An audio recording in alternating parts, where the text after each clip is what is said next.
Woo!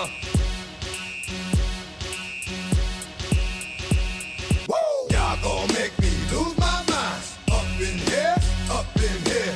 Y'all gon' make me go all out. Up in here, up in here. Y'all gon' make me act a fool. Up in here, up in here. Y'all gon' make me lose my cool. Up like that. Up in here.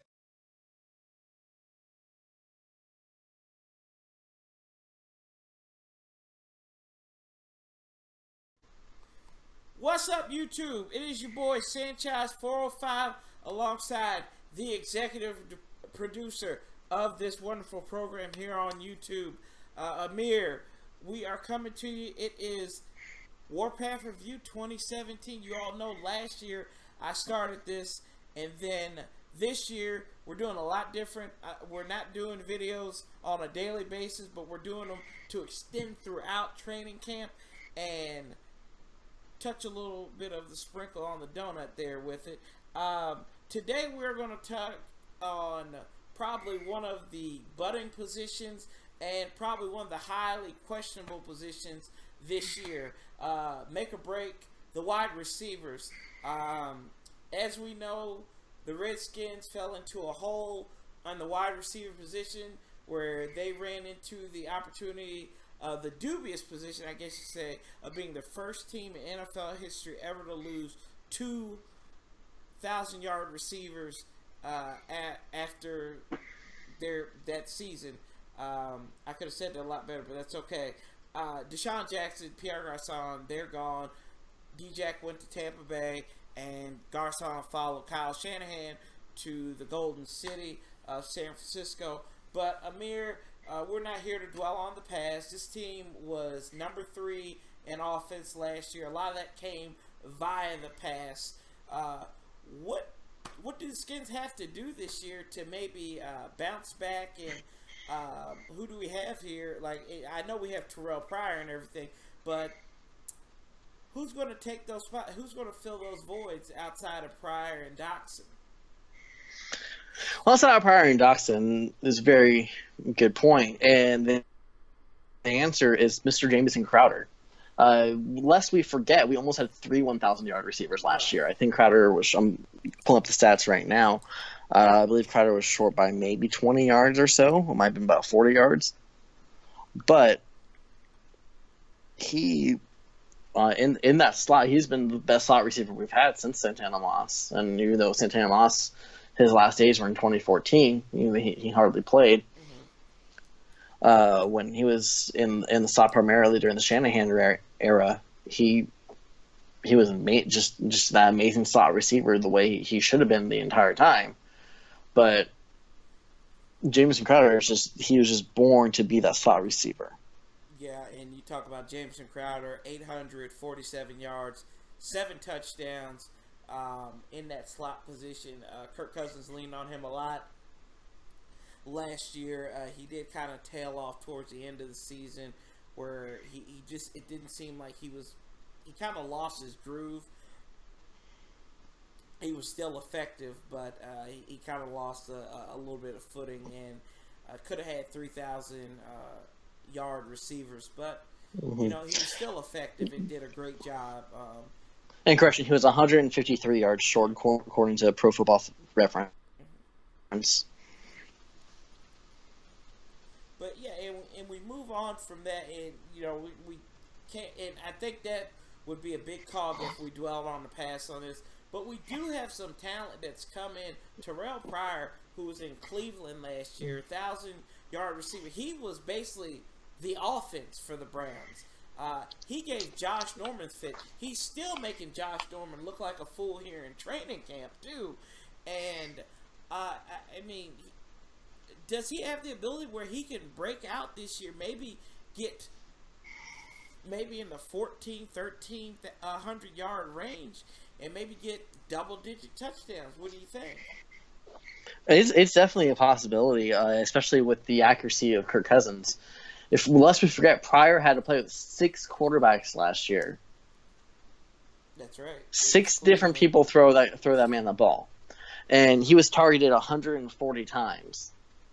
And I believe the most accurate one out of all of them was Kessler. And Cody Kessler's accuracy last year was a 65.6%, which was fairly decent. It was only about 1.4% lower than Cousins, so it's not like he was inaccurate, but he only threw it 195 times as well. But yes, Pryor here is going to be such a, I want to say, dark horse. Not really, because we know he's going to be a starter. We brought him in to be the starter. And also with Pryor as well, I mean, I don't really see anybody in the NFC East that is viable to taking him out on whether it's with Dallas, whether it's with the Giants. The Giants might be his biggest problem, but I think Philadelphia and Dallas, they really don't have anybody that can key in on him. No, they don't. And of course, every single Dallas fan's like, "Oh yeah, we just got better." Like, bro, you drafted Taco Charlton. I mean, he's having problems there too. So, but Jerry Jones is gonna have a S fit. Right? Yeah, he pretty much. But yeah, Pryor last year, he only caught 70 passes of his 140 targets, or 77 receptions. Actually, 77 receptions on 140 targets for 1,007 yards, 4 touchdowns. So just a little bit above a 50% receiving percentage, Right. which apparently is a thing. Yeah, I mean, everything's a thing now in the world of analytics, and I guess we'll get back to Pryor, but moving in a direction, the rookie not the rookie, he's going into his second season. Jamison Crowder, I'm sorry, Josh Doxson. Josh Doxson, the man who redshirted last year. That's right. He had his redshirt season, and I mean, the biggest play I remember from him was when Dallas came to FedEx Field and ran. He had that 64-yard catch and run that Redskins eventually didn't take advantage of, but set them up in prime position. And I mean, this kid is the future. No, that drive ended in the Cousins interception in the red zone. Yeah, there you go. That's what I'm saying. Yeah, see, I'm telling you, they couldn't execute on that. And because I remember, it was throw, no run down there. But he's been looking good in training camp as well, too. He has. That's the reports I've been getting through from everybody, from JP Finley of CSN, of Chris Russell from 106.7 The Fan. Everyone's tweeting out how Doxson is just looking amazing. Josh Norman was even complimenting him and gave him the nickname of the Silent Assassin. That's right. So the fact that Doxson is just starting to look like, this just from the sounds at least, he is starting to look like who we drafted him to be. And just for some reason, and it turned out the reason why his Achilles were giving him so much trouble was one leg was longer than the other. And so he went and saw a chiropractor in the off season back in March or something and he just got this taken care of in March, mind you. And he got his bones realigned or something like that from the chiropractor, and it just was able to get his legs fixed. And after a few days of rest and everything, his Achilles weren't bothering him anymore, and he started making runs and everything, and getting with the trainers at Redskins Park, and he was able to join Pryor and Crowder with Cousins in Florida. Oh, Florida, I'm sorry. In Florida, when he was trained with John Gruden in the offseason. And I mean, I don't know if John Gruden's trying to pick talent because he's getting ready to make a comeback to the NFL, but that's neither here nor there. No, I do actually have a theory about that. We'll save that for another video. So, pretty much for the Redskins right now, barring any injury, we know who the top three receivers are going to be. We've got Pryor, Doxson at the 2, and then Crowder at the 3 position. And typically running these 3 wide receiver sets and everything. That's what Jay Gruden's forte is. The water gets a little murkier, though, after that. You have some old faces, such as Ryan Grant. You have some new old faces, and Brian Quick, who came over from L.A., who really hasn't been impressive. And then you've got a rookie. You've got Robert Davis there, who was drafted out of Georgia State, out of one of those small colleges. But he's been getting praised from Jay Gruden all throughout, like OTAs and everything, just how he's doing. And I mean, this kid could be the future. He could be a sneak up. He could be a sleeper for the Skins. And then you have some guys who made a name for him last year. Unfortunately, Kendall Thompson is on the PUP list right now, but he did make a name for himself last preseason. Was in on the practice squad all last season. But and then we have some other guys. We've got some local guys on there. Let me take a look. I forgot who we had. We have Laverne Jacobs out of Maryland. Zach Pascal, he's out of Old Dominion out there in Norfolk. And then you have a James Quick as well from Louisville. Matt Hazel from Coastal Carolina. So a lot of these guys, and I don't know if I said it or not, Mo Harris as well, who came on last year in some interesting spots. And he looked better than Ryan Grant, to be honest with you. So who stands out to me? Who stands out for you? Well, that's a very good question. I mean, considering my mother can probably play better than Ryan Grant. She's disabled. Anyways, well, definitely, Mo Harris is someone I'm definitely looking forward to, because I've been listening to an interview from Will Blackman the other day. They asked him, like, okay, so who so far in the OTAs has stood out to you, and now we're coming up to training camp and everything like that. Who stood out to you and everything? And he gave 2 names, one defensive side, one offensive side. Defensive side, he gave Quentin Dunbar. And offensive, he gave Mo Harris. And Mo Harris is just, he's made a lot of strides. He's gotten better. He definitely has the height we're looking for as far as, one of the, as a receiver goes. I mean, Crowder, if Crowder was 4 inches taller, he probably would have been a first-round pick. Right. But Mo Harris, he's 6'3", he's 200 pounds, only 24 years old. This is his second season, and he came through through a lot of spots last year. And he was able to make some pretty key catches at times, and he in that Week 17 game that we all just shudder to think about. Don't talk about it. We don't talk about it. Do not talk about that game. It's over with. It's fake. It's fake news. It is fake news. Alternate facts. We just don't talk about it anymore.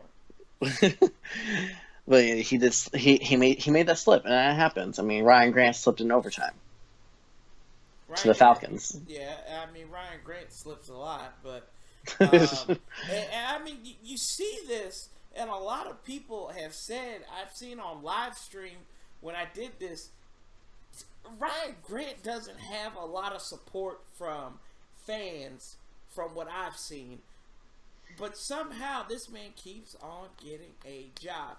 He's one of Jay Gruden's first draft picks back in 2014, and he's still, for some reason, I don't know why, but he keeps on coming back, and he does not show any signs of improvement.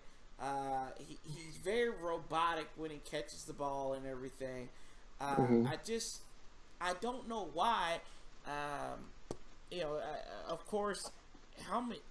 He's come up in some spots. That's the only reason why is how I can think of it. He's got 9 catches for 76 yards last year. And he appeared in 16 games. He says shows you how much Kirk likes to target him. Exactly. What was his targets? Oh gosh, let's take a look at what his targets were there. He was targeted 19 times, only caught 9 passes. Oh Jesus!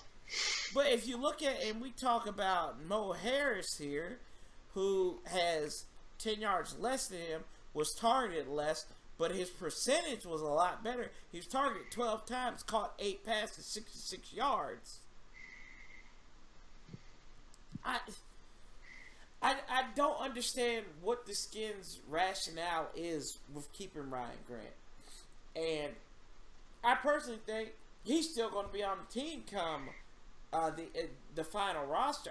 I really do. Mm-hmm. Just because. And Harris's targets were he only had 12 targets. Right. But a better catch percentage. Yeah. So you got to look at that, especially in the world of analytics now. You really have to look at that. And I mean, neither one of these guys caught a touchdown.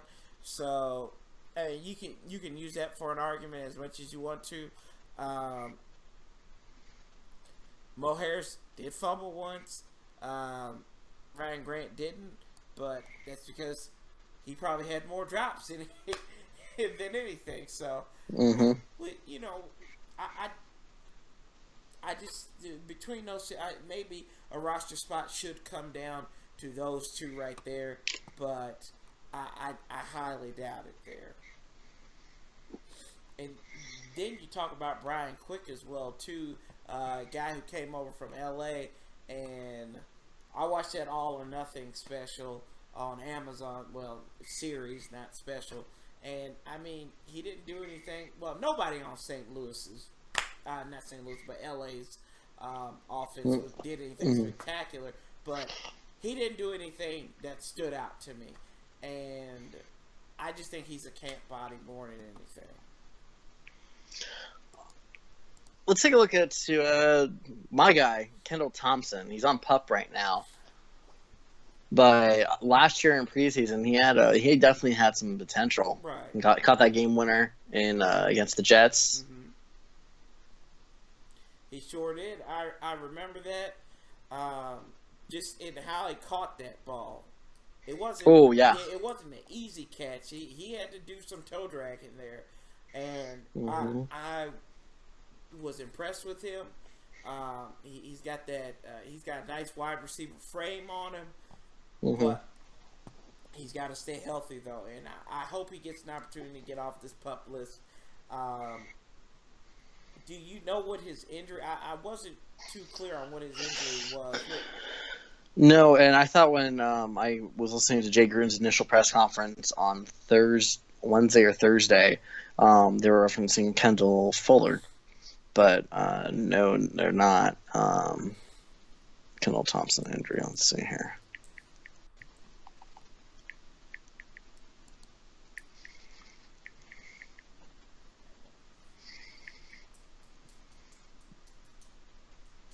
Leg injury.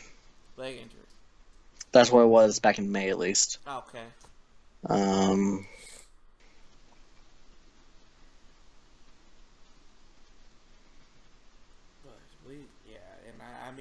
I'd love to see. And funny thing is, I didn't know this about Thompson. He was a college quarterback, actually. Really? Last year was his first year playing receiver. Okay. So like another Dunbar kind of thing. Yeah, that's exactly what I was thinking about. Where Dunbar was a wide receiver, and he's done really well as a corner. He's getting better every year. I mean, he is. He is Eli Manning's kryptonite, man. I tell you. Yes, he is. He usually is getting picks off of Eli. I mean, but a lot of people can get picks off of Eli, though. He's just a pick. Sure. But still. I'm not discrediting him. Don't think I am, but yeah, and we'll get more into Dunbar also. When we do our corners, but so if we're looking at it right now on the roster, if they were picking today to put this team out there against Philadelphia, who would be your final receivers? My final receivers, regardless of current injury status, would be wide receiver 1 will be Pryor, Mm-hmm. wide receiver 2 will be Doxson, wide receiver 3 would be Crowder, Mm-hmm. and behind Pryor, I would put Brian Quick. Behind Doxson, I would put Mo Harris. Mm-hmm. And then as another backup wide receiver for a 6th spot, I am going with Robert Davis. I just think Robert Davis has what it takes to win that battle against Ryan Grant for that final spot. Right. And I pretty much stayed the same here. I've got Pryor at 1, Doxson at 2, Crowder at 3, and then I took Mo Harris, and outside of that selection for Brian Quick, I took Ryan Grant, and then Bobby Davis to round out the squad there. And the reason why I picked Ryan Grant is he's a company man. It doesn't matter if you like him or not. It matters if the boss likes him. And if the boss likes him, he's going to stay. That's just the rule of thumb. Whether you work in an office or you work at McDonald's or you work at Walmart, wherever, it doesn't matter. The person could be terrible, just horrible, but as long as they're impressing the bosses and they're doing what the bosses tell them, they're going to have a job. And I think Ryan Grant, he does that no matter what his ineptitude is. Yeah, I said ineptitude. He will make this team. If I'm wrong, I'd be happy if I'm wrong. And you know how I feel about this. Yep. You and I have talked about this off camera, and I've told you. I said I don't like it. And if if it had to go to somebody, and I don't think anybody is there that's within reach to get it outside of Brian Quick. I'd rather see Brian Quick get it than Ryan Grant. Because he at least has a better pedigree than Ryan Grant. If you look at Ryan Grant's numbers, does this man even have more than 200 yards receiving in his career? Season? Right. Well, yeah, in his career, that's the catch-22 right there, and I don't even think that's the case. I'm looking it up right now. Right, that's what I'm doing right here. He has 412 yards in 3 seasons with the Skins. He has started 8 games. How the hell that to be? I have no idea. And When Jackson was hurt. that's right. Yep. He started When Jackson 5 was and hurt. 15. And then when Jackson was hurt, he only amassed 268 that season. Because that was we have this awesome tight end named Jordan Reed, but even Jordan Reed was hurt during 2 of those games. Right. The thing I look at it as Ryan Grant is like that old bicycle that you had from childhood. It was nice. It was a nice pickup, but you don't use it anymore. It's rusting. Get rid of it. Take it to the dump. Let it go. That's Ryan Grant. Talk about the losses for a second, as far as losing Jackson and Garcon goes. As far as Garcon goes, that was our possession receiver. You threw anything his way, he caught it. But I don't think that's gonna be a problem with both Doxson and Pryor. Exactly. So I think because Pryor, I was saying how his catch reception, his percentage of receptions and everything was low was because of the quality of quarterback he had. Exactly. His quality of quarterback has just increased exponentially. So his targets may go down from 140 down to 110 or to 100, and he may catch 80 to 90. Who knows? Exactly. And me and you had talked about this before. His 40 time was a 4.38, and Jackson's 40 time was a 4.35. So we're talking about barely being able to tell, but with the human eye, Exactly. the quickness, and I'm not sure what Crowder's 40 time was, but just looking in the games where he broke free, the first Dallas game where Kirk overthrew him, would have been a touchdown there.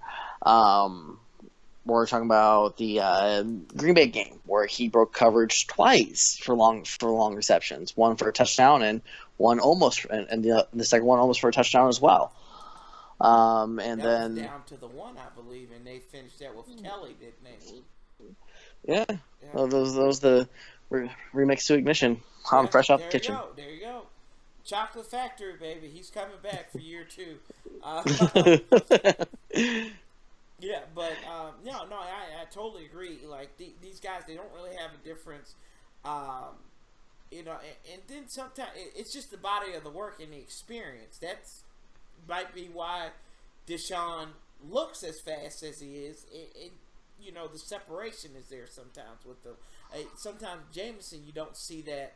I guess that release as much, but I mean, you've gotten younger at that. Speed demon position now, so where you have your receiver, and we talked about it also. You know, addressing the losses. You lost 2 receivers that are north of 30. Exactly. And we know we don't have a receiver over 30 or even at 30. All of our receivers are 28 or below. The youngest being 22, and that's Zach Pascal and James Quick. So I mean, and Robert Davis is 22. So you're kind of set up right there for right now. And I mean, granted, Terrell Pryor's on a 1-year contract, and you know they're going to have conversations probably about Jameson Crowder here coming up, because did he sign a 4-year deal or? Yeah. All rookie deals when they sign with the draft team is 4 years. 4 years. So he's in getting ready to enter year 3 of that 4-year deal. So we'll see how that goes there. But pretty much, I think the only thing that we defer in is that I guess the 6th wide receiver. You have Quick. I have Grant. I want to see Quick, but I think it's going to be Grant, just because of his no, I think didn't we both have Quick? No, I don't. And then did you have Kendall Thompson then? No, I have. My last 3 are Davis, Harris, and Grant. Oh, that's right. I have Thompson going on the practice squad. Yeah, that's what I'm like. I know I had Thompson somewhere in there.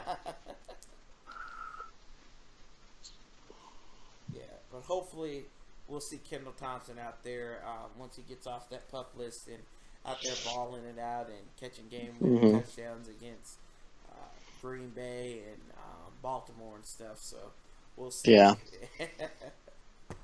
But yeah, as far as the wide receiver conversation goes, Amir, do you have any closing thoughts about it? Closing thoughts about wide receivers. No, not really. It's pretty much a position of strength for us, in my opinion. Like majority of the offense is. The only question marks we really have on offense is who's going to take that 3rd tight end spot, and also if there's a secret competition between P. Ryan and Kelly. Which that could be the possibility. But we will get into that more. But as far as this video goes, this is just part 1 of our offensive conversation here on the Warpath and Warpath review. And if you like what you see, comment, join the discussion. Tell us what you think. Who are your wide receivers, and who do you think is going to make it out? I think everybody's in agreement on the top 3, but that bottom 3 is where it gets a little bit murky. But we will see how it goes, and barring injury, need to go into the future there. But as always, folks, love, peace, and hail, and we'll be talking to you real soon. Stay tuned for a running backs videos coming up here pretty soon as well. But we'll be talking to you on the other end of that one.